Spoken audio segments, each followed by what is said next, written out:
The original source reminds us that belittlement is not really about truth. It is about power. It is the language of a person who does not know how to feel whole without making someone else feel less. And once you understand that, something begins to loosen in you.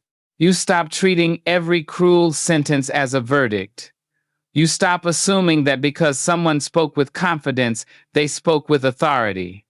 You begin to recognize that some words are not mirrors. They are confessions. When someone belittles you, they may be revealing more about the unrest inside them than the value inside you. A whole person does not need to make you smaller to stand tall. A secure person does not need to turn your tenderness into a joke. A healed person does not need to cut your dignity into pieces just to feel powerful for a moment. Cruelty may sound strong, but listen carefully. It trembles. It is hungry. It needs an audience. It needs your reaction. It needs to see that it reached you, disturbed you, pulled you out of yourself.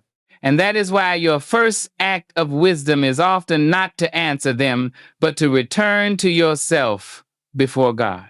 Return to the truth that your worth is not on the floor waiting for someone else to pick it up.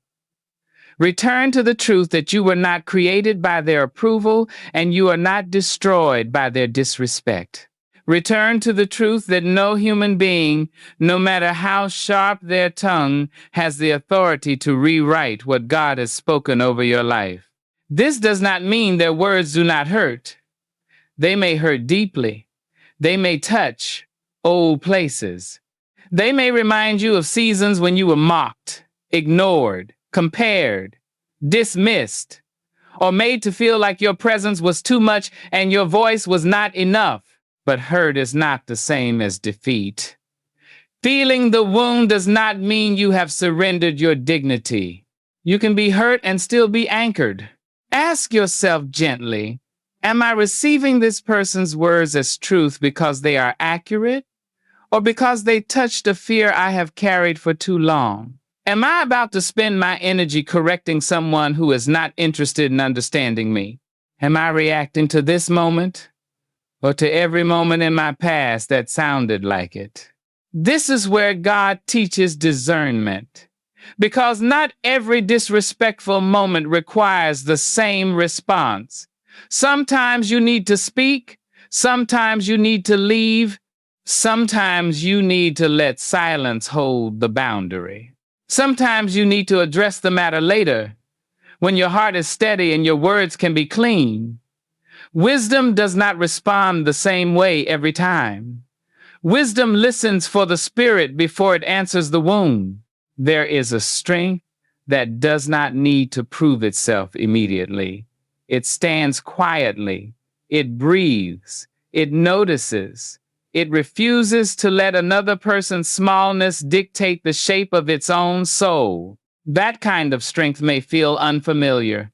If you were trained to defend yourself quickly, to explain before you were accused, to laugh before anyone noticed you were hurt, to smooth the room even when the room had harmed you.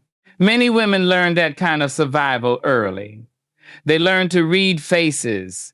They learn to adjust tones. They learn to make themselves agreeable so the atmosphere would not become dangerous. They learn to swallow discomfort and call it maturity. But there comes a point when God begins to separate survival from surrender. He begins to show you that peacekeeping is not the same as peacemaking. Peacekeeping may ask you to disappear so others can remain comfortable. Peacemaking begins with truth. Truth may sound simple. That was disrespectful. I do not receive that. Please do not speak to me that way. I am not continuing this conversation if this is the tone. These sentences do not have to be decorated. They do not have to be softened until they lose their meaning. A boundary does not become holy because it is covered in apology. A boundary becomes holy when it protects what God has entrusted to you. And God has entrusted your dignity to you. Not for pride, not for arrogance, not so you can look down on others, but because dignity is part of stewardship. You are responsible for how you allow yourself to be treated, not because you can control everyone's behavior, but because you can control access. You can decide what is allowed to remain near your spirit. You can decide when a conversation has become a trap. You can decide when someone has shown you enough to make distance wise. Distance is not always punishment. Sometimes it is protection. Sometimes it is obedience. Sometimes it is the Lord's way of giving your soul room to heal from people who keep reopening what He is trying to restore. Compassion may help you understand why someone became cruel, but compassion does not require you to keep standing beneath their cruelty. You can pray for someone and still not give them the microphone to your inner life. That may be difficult for the part of you that wants everyone to understand. Injury wants explanation. Injury wants the other person to say, "You are right. I was wrong. I hurt you." And sometimes, by God's mercy, that will happen. But sometimes it will not. Sometimes the person who belittled you will deny it, minimize it, twist it, or accuse you of being too sensitive.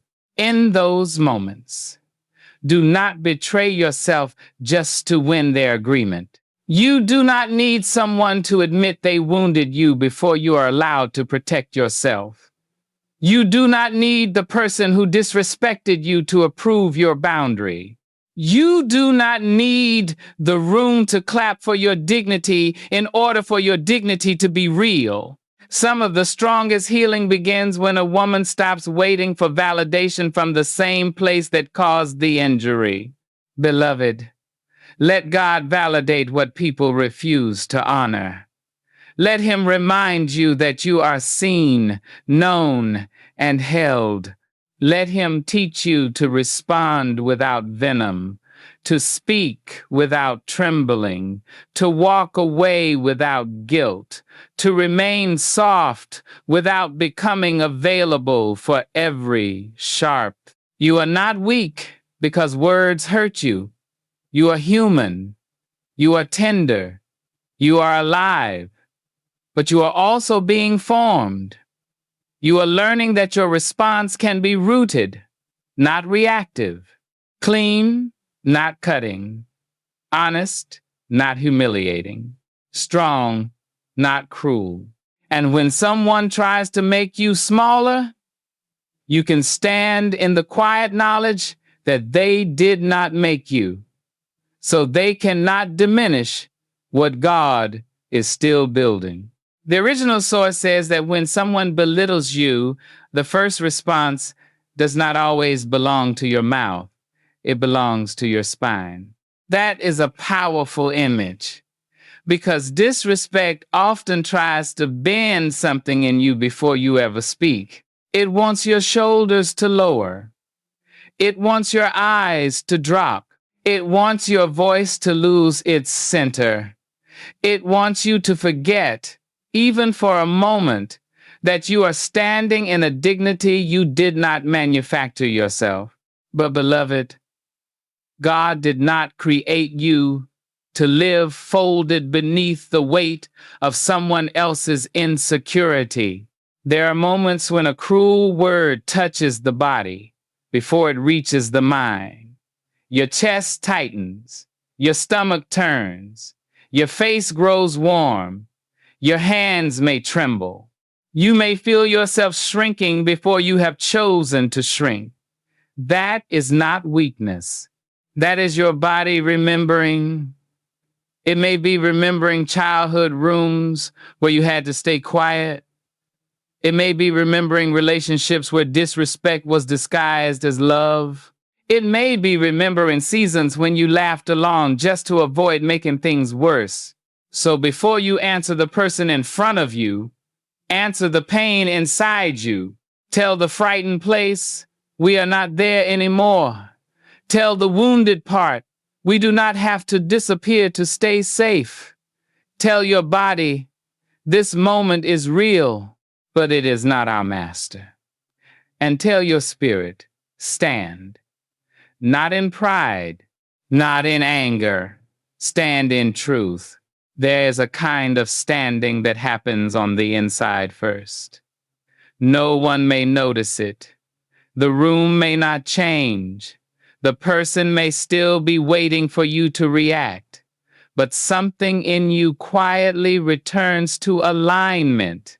You remember that your worth did not enter the room through their approval. You remember that your name is not clay in their hands. You remember that God's truth is more ancient than their opinion. That inner posture matters because if you respond while bent beneath shame, your words may come out desperate. You may over-explain. You may plead to be understood. You may try to prove your goodness to someone who is not interested in seeing it. Or you may strike back with the same smallness they used against you, only to feel hollow afterward. But when you straighten first, your response becomes different. It becomes clean. A clean response does not mean soft in the sense of weak. It means unpolluted by the desire to wound back. It means you can say, that was disrespectful, without needing to humiliate them. It means you can say, I will not accept that, without writing a speech about your worth. It means you can leave without slamming the door, not because you are afraid, but because you refuse to give chaos a theatrical ending. Ask yourself gently, do I want to respond in a way that proves my pain, or in a way that protects my peace? Do I want to be remembered by the sharpness of my comeback, or by the steadiness of my character? When I sit alone later, will I feel proud of how I carried myself? That quiet hour afterward reveals much. Many reactions feel satisfying in the moment, but they do not feel peaceful later. Injury can give you a sentence that wins the room and still loses your rest. Anger can give you courage, but it cannot always give you wisdom. Pain can explain why you want to speak sharply, but it should not always choose the words. This is why your response must come from identity, not injury. Identity remembers God. Injury remembers the wound. Identity asks, what is true? Injury asks, how do I make them feel this? Identity protects your future self. Injury tries to relieve your present ache. Identity can be firm without becoming cruel. Injury often mistakes cruelty for strength because it is tired of being powerless. But you are not powerless. You have the power to pause. You have the power to name disrespect. You have the power to choose distance. You have the power to refuse laughter when the joke was meant to diminish you. You have the power to stop making yourself smaller so someone else can feel large. You have the power to say no without turning your no into a courtroom defense. And you have the power to bring the wound to Christ before it becomes your personality. That is important because repeated belittlement can train a woman to become either smaller or harder. Some become smaller, apologizing for their presence, questioning every word, asking permission to exist. Others become harder, sharp in every room, suspicious of every tone, ready to fight before anyone has finished speaking. But God is not calling you into smallness or hardness. He is calling you into wholeness. Wholeness can stand tall and stay tender. Wholeness can discern danger without becoming distrustful of everything. Wholeness can say, "This hurt me," without making pain the ruler. Wholeness can forgive without reopening the door to repeated harm. Wholeness can be humble without volunteering for humiliation. This is the work of grace. Grace does not ask you to pretend disrespect is harmless. Grace gives you the strength to face it without being transformed into it. Grace helps you see that the person who compassion does not require you to stand in the line of fire. If someone repeatedly makes you feel small, the pattern is speaking. Listen. If they apologize but never change, the pattern is speaking. Listen. If they call you sensitive every time you name harm, the pattern is speaking. Listen. God may be asking you not for another explanation, but for wiser access. Beloved, your dignity is not fragile, but it is still worth guarding. Your heart is resilient, but it is still worth protecting. Your voice is gentle, but it is not optional. You can stand tall without becoming proud. You can speak clearly without becoming harsh. You can walk away without becoming bitter. The next time someone tries to belittle you, do not rush to become what their words demand. Pause. Breathe. Straighten from the inside. Remember who you are before God.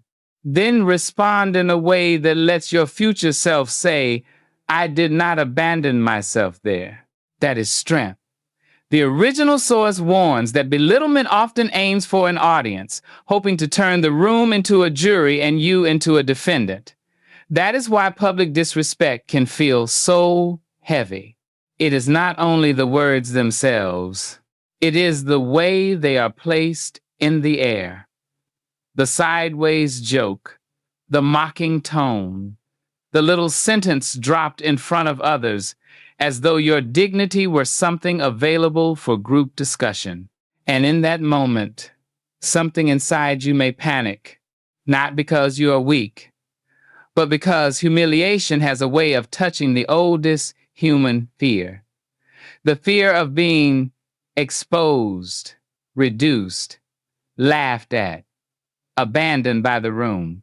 You may feel the urge to defend yourself immediately, to explain, to correct the record, to make sure no one believes the small version of you someone just presented. But beloved, you are not on trial. You do not have to perform your worth before a room that did not create it. You do not have to turn every public wound into a public defense. You do not have to chase dignity as though it left your body the moment someone spoke carelessly. Dignity is not something you lose because others are watching. Dignity is what you model while others are watching.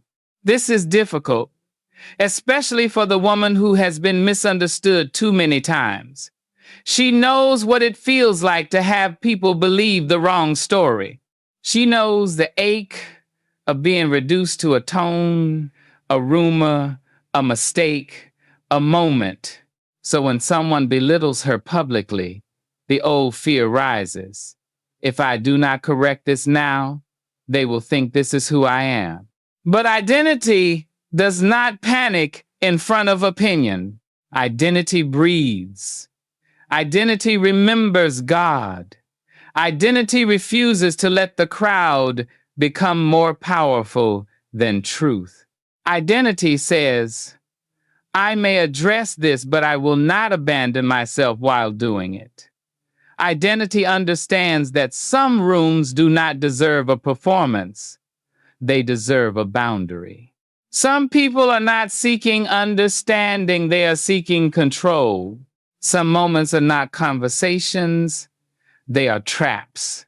Ask yourself gently, am I responding because wisdom is leading me or because humiliation is rushing me? Am I trying to protect truth or am I trying to force everyone to see me correctly? Will this response reflect the woman God is forming or the wound that is afraid of being misread? There will be times when a calm statement is needed. That was disrespectful. I do not receive that. Do not speak about me that way. Simple, clear, clean. You do not need to decorate truth with nervous laughter. You do not need to apologize before naming harm. You do not need to give a full autobiography to justify why disrespect is unacceptable. And there will be times when your silence speaks more powerfully than any explanation. Not the silence of fear, not the silence of agreement, but the silence of a woman who has discerned that the person speaking is not worthy of access to her emotional world. That kind of silence can unsettle people because it denies them the reaction they expected. It lets their words fall to the ground without giving them the drama they were fishing for. Sometimes walking away is the sermon. Walking away says, I choose my peace over your chaos. Walking away says, I know the difference between correction and performance. Walking away says, my spirit will not be dragged into the mud so someone else can feel tall for a moment. Walking away is not defeat when you are leaving a place that was asking you to abandon yourself. Jesus understood this. There were moments when he answered directly. There were moments when he asked piercing questions. There were moments when he remained silent before false accusation. He did not need every hostile mouth to approve him. He did not let mockery determine his mission. His dignity was anchored in the Father, not in the crowd. That is the holy steadiness you are being invited into. You can be misunderstood and still be held by God. You can be laughed at and still remain dignified. You can be belittled and still not become small. You can be talked about and still not let the opinions of others become the architecture of your identity. Beloved, let people reveal themselves without rushing to rescue their image of you. If someone uses humor to humiliate, they have shown you something. If someone needs an audience to disrespect you, they have shown you something. If someone calls you too sensitive every time you name harm, they have shown you something. Do not ignore repeated evidence because you are hoping for a different explanation. Compassion may help you understand why they do it, but wisdom helps you decide what access they should have. You do not need to become bitter. You do not need to become theatrical. You do not need to collect revenge in your heart. You can simply become clearer, clear about what you will allow, clear about where you will stand, clear about who gets proximity to your peace, clear about the fact that your kindness is not an invitation to be diminished. The next time someone tries to make you smaller in front of others, breathe before you answer. Let God steady your heart. Let your response come from identity, not injury. Whether you speak, remain silent, or walk away, let it be rooted in the quiet knowledge that your worth is not being decided in that room. It was already settled in the hands of God. The original source says that compassion may soften your anger, but it does not obligate your tolerance. That is a truth many tender-hearted women need to hear slowly, because some of us were taught that understanding someone's pain means staying available for their harm. We were taught that if we can explain why someone became cruel, we must keep enduring the cruelty. We were taught that empathy means standing still while another person's unhealed places keep cutting into ours. But beloved, compassion is not captivity. You can understand that someone was wounded and still refused to become the place where their wound keeps bleeding. You can see that a person learned harshness from their own pain and still decide that their harshness will not have unlimited access to your spirit. You can pray for someone's healing without volunteering to be the surface where they keep practicing their damage. There is a difference between mercy and self-abandonment. Mercy sees the humanity of the one who hurt you. Self-abandonment excuses the harm until you disappear beneath it. Mercy leaves room for God to work in them. Self-abandonment keeps you standing in the fire while calling the burning holy. Mercy can forgive. Wisdom can still close the door. This is especially difficult when the person belittling you is someone you love, someone you hoped would see you clearly, someone whose opinion once mattered more than it should have. A stranger's insult may sting, but a familiar voice can cut deeper because it knows the rooms inside you. It knows where insecurity lives. It knows what you have been trying to overcome. And when that voice uses closeness as permission to diminish you, the wound can feel confusing. You may ask, did they mean it?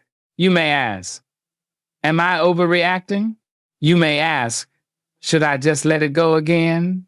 Sometimes grace will ask you to let go of an offense. But repeated disrespect is not just an offense. It is a pattern. And when the pattern is clear, the pattern is speaking. Listen. If someone repeatedly calls their cruelty jokes, listen. If they apologize only to do it again, listen. If they make you feel guilty every time you name the wound, listen. If they tell you that your boundaries are the problem while their disrespect remains untouched, listen. If being close to them requires you to keep shrinking, listen. God may not be asking you for another explanation. He may be asking you for discernment. Discernment is not suspicion. It is sight. It is the ability to see a thing as it is without forcing it to become what you wish it were. Discernment allows you to stop arguing with reality. It helps you admit this person may have pain, but they are still responsible for how they treat me. It helps you say, I can love them before God without giving them the same access to me. It helps you stop confusing patience with permission. Ask yourself gently, what have I been tolerating because I am afraid that boundaries will make me seem unloving? Where have I used compassion as a reason to ignore what keeps wounding me? What would wisdom look like if I stopped trying to prove that I am kind? Kindness does not require you to remain reachable to every person who disrespects you. Love does not require you to keep your heart in the hands of someone careless. Forgiveness does not require you to pretend the relationship is safe. A woman can forgive and still move differently. She can release bitterness and still change access. She can bless from a distance. She can stop explaining her absence to someone who has already explained their disrespect through repetition. Distance is not always punishment. Sometimes distance is protection. Sometimes distance is peace finally being given a room to breathe. Sometimes distance is the mercy of God pulling you back from a place where your dignity was being slowly trained to disappear. And yes, people may misunderstand your distance. They may say you changed. They may call you cold, proud, unforgiving, difficult, or dramatic. They may prefer the old version of you because the old version absorbed more and asked for less. But their discomfort with your boundary does not make your boundary wrong. It may only reveal how much they benefited from you not having one. Beloved, you are allowed to stop laughing at what hurts. You are allowed to stop staying quiet when disrespect becomes normal. You are allowed to stop explaining your humanity to someone who keeps treating it like an inconvenience. You are allowed to say, I love you, but I will not keep standing where I am diminished. That sentence may feel heavy. It may tremble in your mouth the first time, but truth often trembles before it becomes steady. Do not mistake trembling for weakness. Sometimes your voice shakes because it is waking up after years of being silenced. Responding from identity means you do not let their accusation become your behavior. You do not need to insult them to prove you were insulted. You do not need to humiliate them to prove you were humiliated. You do not need to become sharp in order to be taken seriously. You can be firm and still belong to peace. You can be clear and still belong to Christ. This is how dignity heals, not by denying pain, but by refusing to let pain make the decisions, not by pretending you were not hurt, but by deciding that hurt will not make you hateful, not by staying near everything that wounds you, but by learning when your absence is the healthiest answer. There is a sacred power in a woman who knows when to stay gentle and when to step back. She is not cold. She is not cruel. She is not weak. She is being governed by wisdom. She has learned that her heart is not a public place for every careless word to enter and rearrange.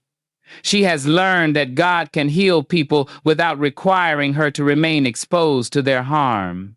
So let compassion remain, but let wisdom lead. Pray for the one who wounds, but do not confuse prayer with proximity. Forgive, but do not hand your peace back to a pattern that has not changed. Love, but do not let love become the name you give to losing yourself. Your dignity is God-given. Protect it with grace.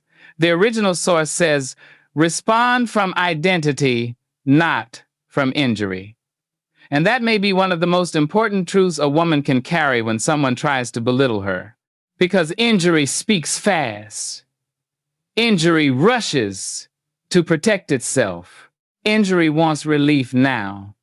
Injury wants the last word, the sharp answer, the sentence that makes the other person feel exposed. Injury says, do not let them get away with this. And sometimes injury is not wrong to recognize harm. It simply cannot be trusted to lead the whole response. Identity moves slower. Identity remembers who you are before God. Identity remembers that your worth is not hanging in the air waiting for this moment to decide it.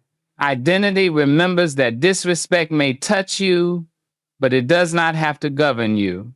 Identity does not need to win every exchange, because identity is not trying to prove existence. It already knows it belongs. Ask yourself gently, am I about to respond because I am grounded in truth, or because I am desperate to stop the ache? Am I speaking from the woman God is healing, or from the womb that still believes it must fight to survive? That question can save your peace. When you respond from injury, you may feel powerful for a moment.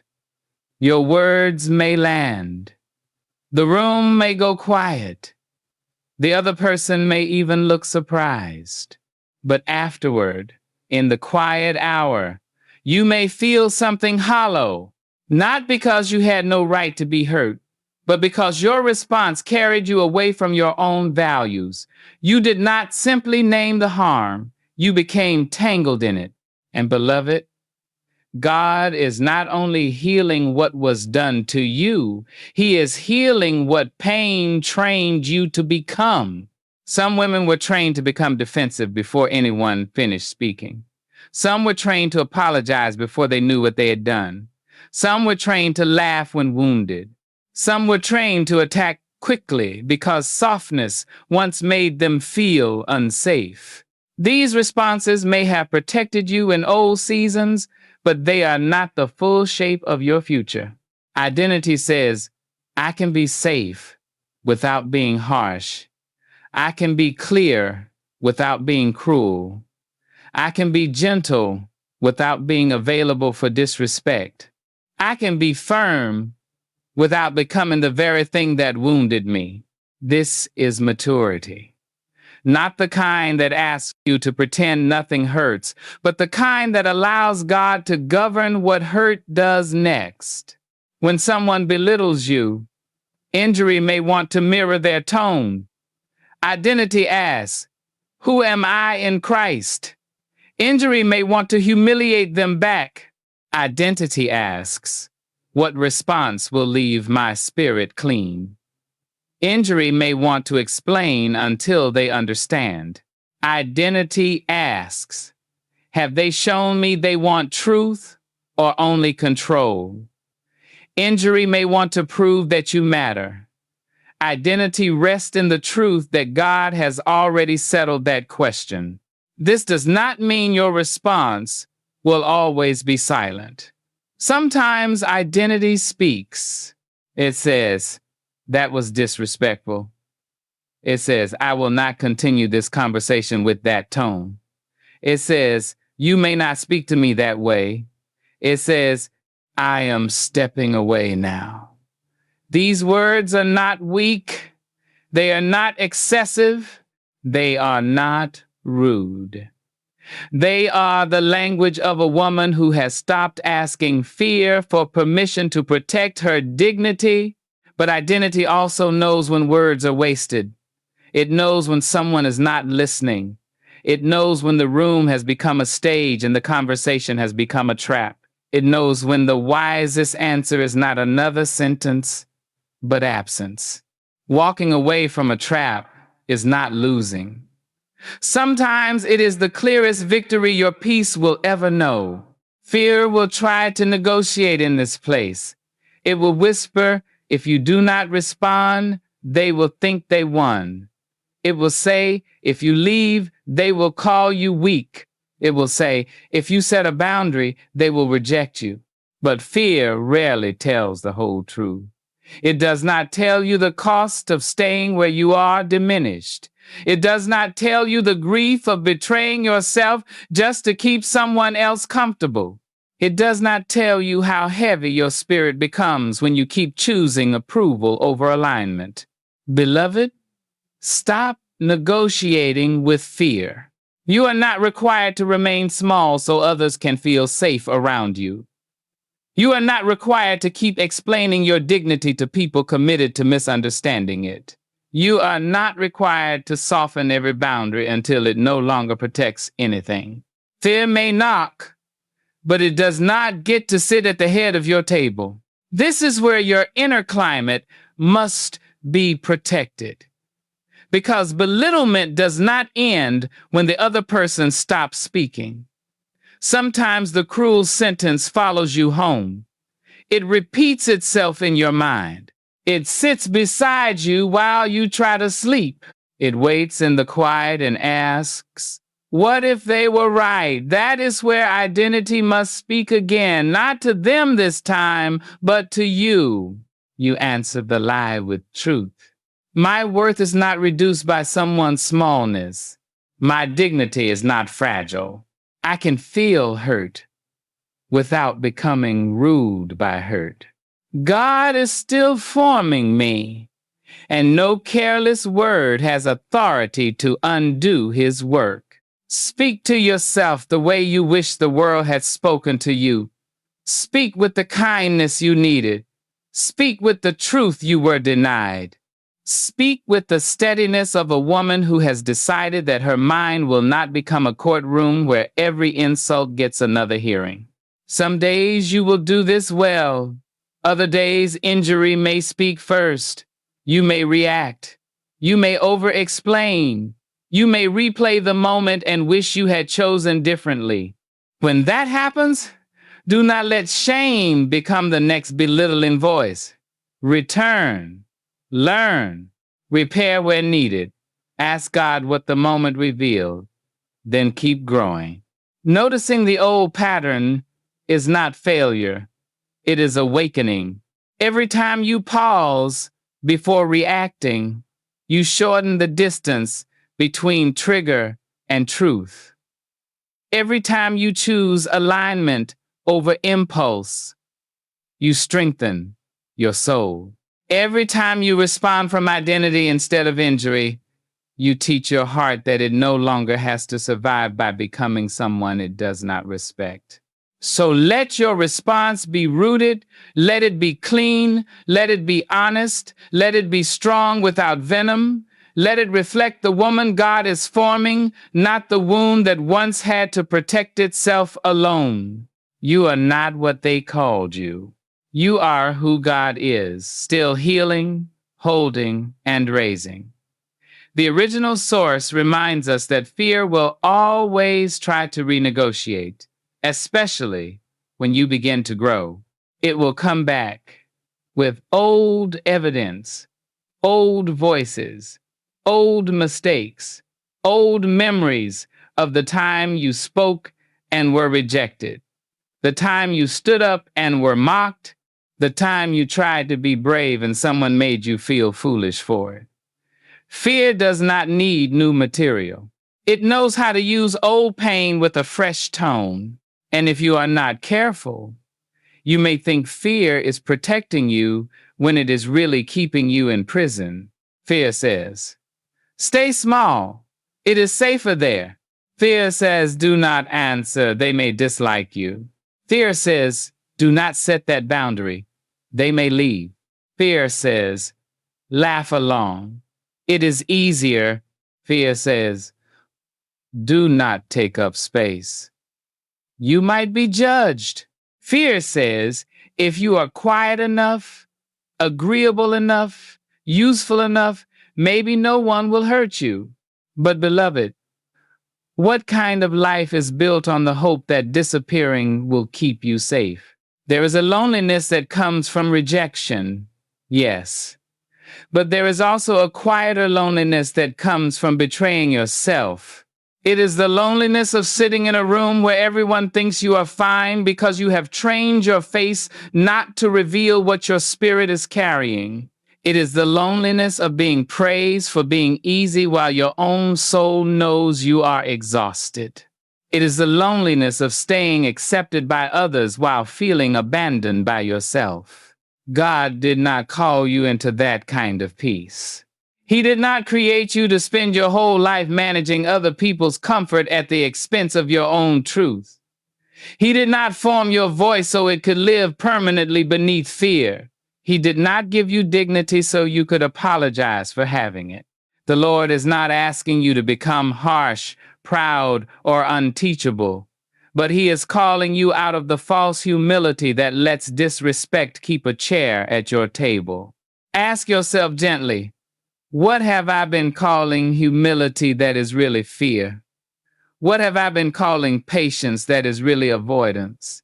What have I been calling peace that is really my refusal to disturb people who are comfortable with diminishing me? These questions may hurt, but they also open doors. Because once you see the negotiation, you can stop signing the agreement. You can notice when fear begins its familiar speech. You can hear it say, do not respond from identity. Respond from old survival. And instead of obeying, you can pause. You can breathe. You can return to Christ.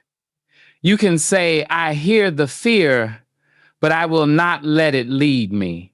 Strength does not always feel like strength when it first begins. Sometimes strength feels like trembling while you say, that was not okay. Sometimes it feels like your heart racing after you leave a conversation that used to trap you. Sometimes it feels like guilt after you finally set a boundary. Sometimes it feels like silence when every wounded part of you wants to defend, explain, and convince. Do not measure strength by how calm your body feels at first. Measure it by whether you obeyed truth. Your body may tremble because it is learning a new way. Your voice may shake because it is waking up after years of being quieted. Your hands may feel cold because your nervous system remembers what happened the last time you stood tall. But trembling does not mean you are wrong. Sometimes trembling is simply the sound of fear losing authority. There is a holy courage in choosing not to shrink when shrinking has been your oldest strategy. And the more you practice, the more your inner climate changes. Praise no longer lifts you so high that you lose yourself. Criticism no longer drops you so low that you cannot breathe. A cruel sentence no longer becomes a whole identity. A person's tone no longer becomes the weather report for your worth. You become less dependent on external temperature because your soul is learning to live under the covering of God. This does not mean you stop caring. It means you stop being governed. It means you can receive correction without collapsing into shame. You can receive disrespect without letting it define you. You can receive silence without turning it into abandonment. You can receive misunderstanding without immediately surrendering your peace to the need to be explained. Beloved, protecting your inner climate also means refusing to let bitterness become the atmosphere after you have been belittled. Bitterness may feel justified.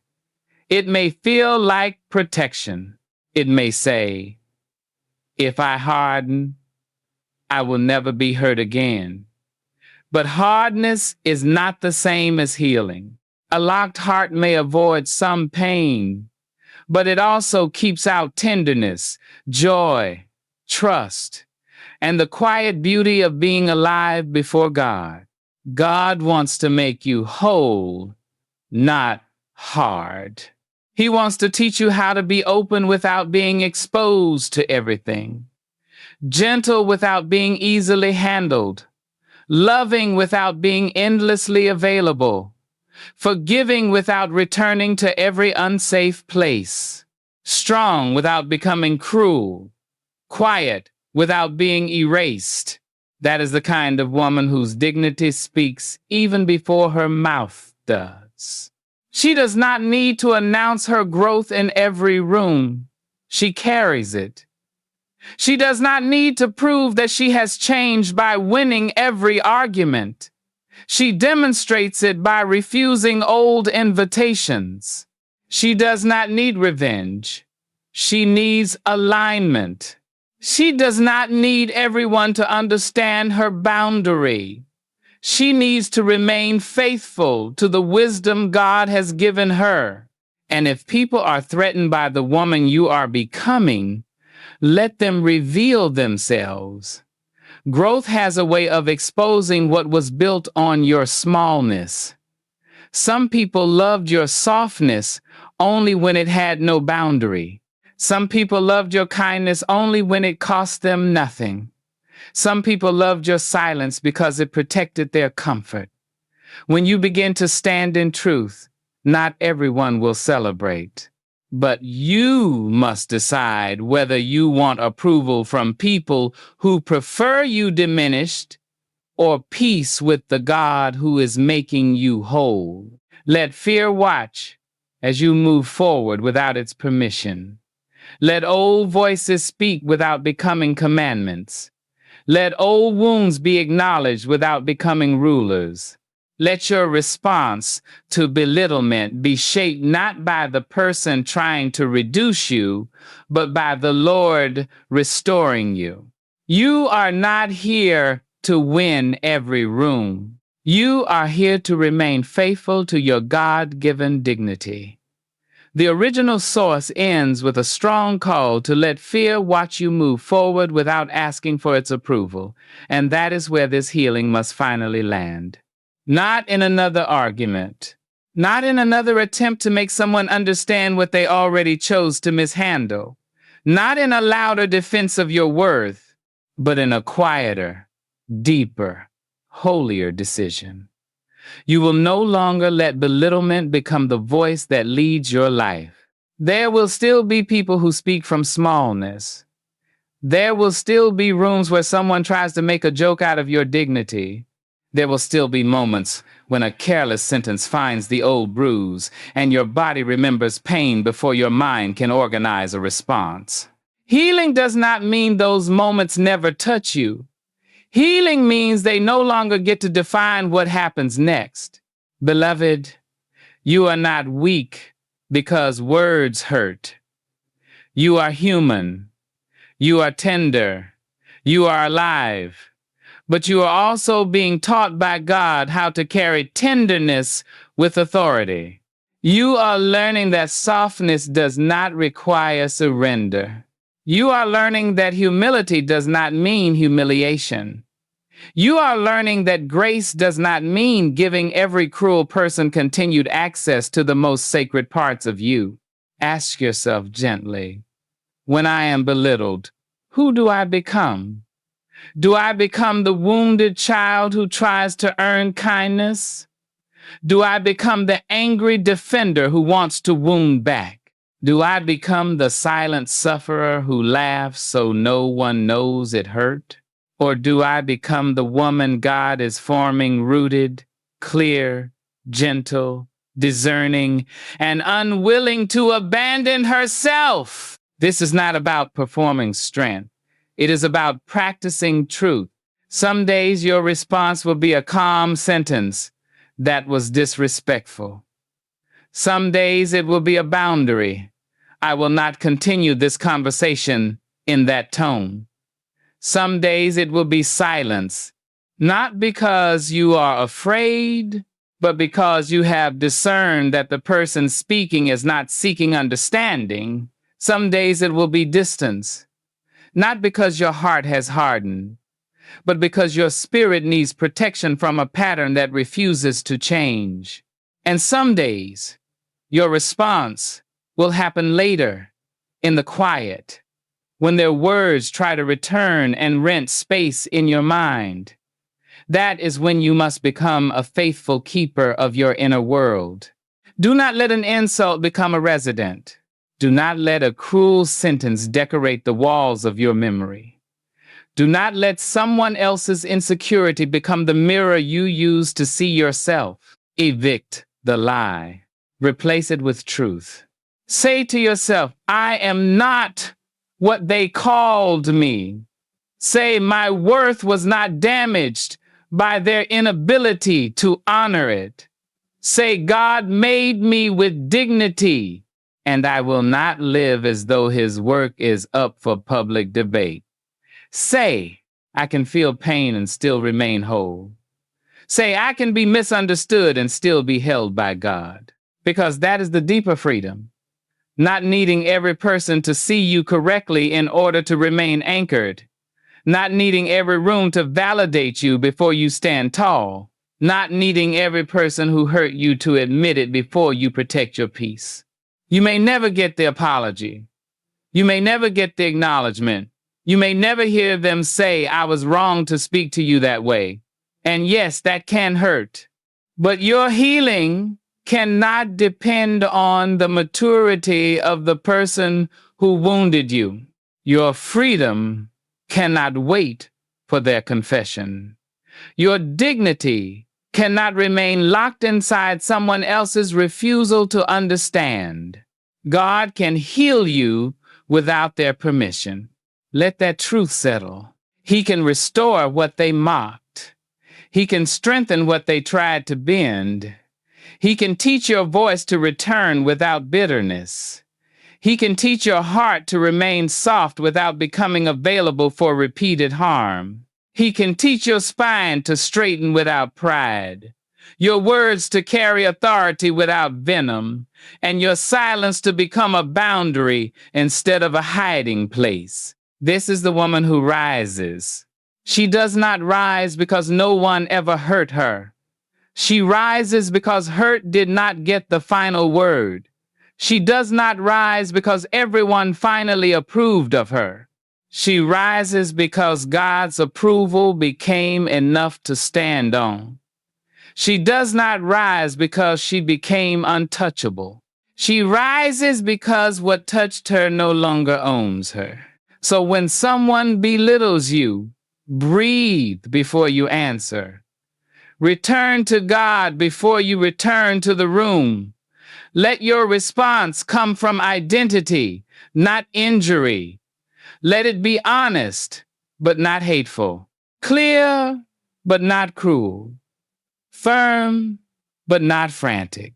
Let your future self look back and say, "I did not abandon myself there." Your worth is not a debate. Your dignity is not fragile.